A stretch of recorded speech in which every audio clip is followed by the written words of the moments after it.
Gandhidham railway station અને આસપાસ reservation ટિકિટના બહાને છેતરપિંડીની ઘટનાઓ સામે આવી રહી છે.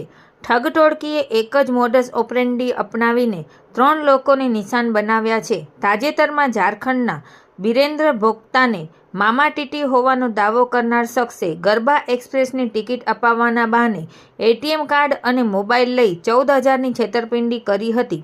આ જ રીતે મૂળ ઝારખંડના અને બનારસ જવા ઈચ્છુક એવા એક વ્યક્તિ સાથે આ જ રીતે 3 શખ્સોએ 27,500ની છેતરપિંડી કરી હતી, જેની ફરિયાદ ગાંધીધામ રેલવે પોલીસમાં નોંધાઈ છે.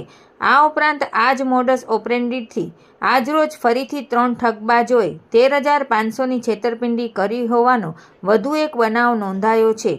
ગાંધીધામ રેલવે પોલીસે આ અંગે વધુ તપાસ હાથ ધરી છે.